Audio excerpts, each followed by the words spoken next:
In this section, we'll consolidate what we have learned in the previous subsections. Given some examples on recursive relation, we'll use iteration to guess the explicit formula, and then from there, use mathematical induction to verify the correctness of the explicit formula. In this next example, a sub 0, a sub 1, a sub 2, etc. is a sequence defined recursively by a recurrence relation and an initial condition. We are to find the explicit formula and to use mathematical induction to verify the correctness of the explicit formula.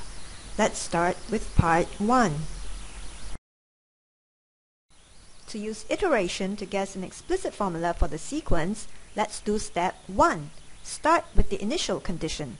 It is given as a sub 0 equals to 1, so copy that down. Next, step 2.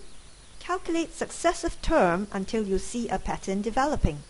To calculate the successive terms, use the recurrence relation given above. So a sub 1 would be equal to a sub 0 over 1 plus a sub 0. Substitute a sub 0 with 1 from above, and you get a sub 1 to equal to 1 over 1 plus 1, which is 1 over 2. Next, a sub 2 would be equal to a sub 1 over 1 plus a sub 1. Substitute a sub 1 with 1 over 2 from above, and you get a sub 2 to equal 1 over 2 plus 1, which is 1 over 3. Next, a sub 3 would be equal to a sub 2 over 1 plus a sub 2.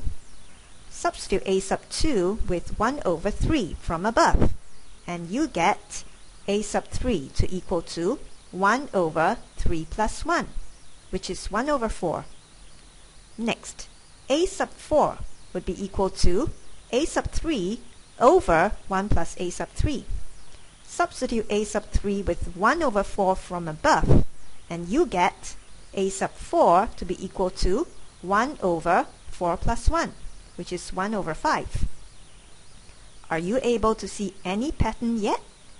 Well, if you focus on these two areas, you will notice that the denominator is always the subscript number plus 1.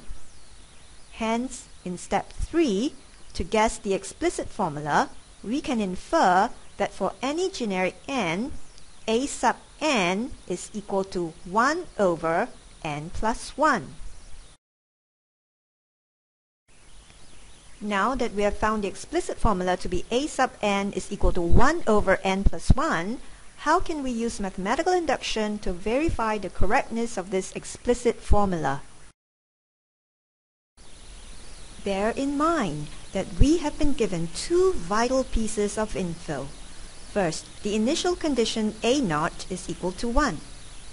Second, for any integer n greater than or equal to 1, a sub n is equal to a sub n minus 1 over 1 plus a sub n minus 1. To do the actual proof, begin by writing down the framework first, then filling them up one by one. First, state the property P of n to be proven. In this case, it is a sub n is equal to 1 over n plus 1. Next, prove the basis step. According to the initial condition, the smallest n is 0. So replace all the n's with 0. And we get P of 0 to be a sub 0 is equal to 1 over 0 plus 1. To prove the basis step, we show that left-hand side, which is equal to a0, is actually given to be 1, while the right-hand side, which is equal to 1 over 0 plus 1, evaluates to 1 as well. Since left-hand side is equal to the right-hand side, the property is true for n equal to 0. Next, assume P of k is true.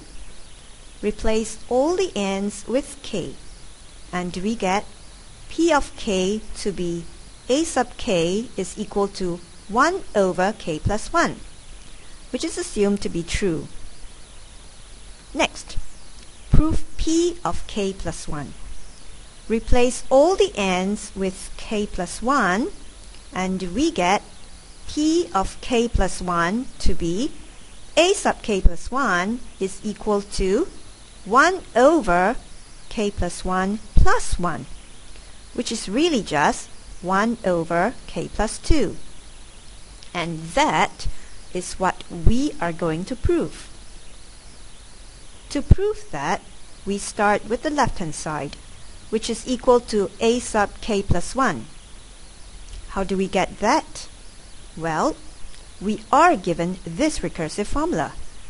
And since n is any integer greater than or equal to 1, we can replace it with a generic k plus 1.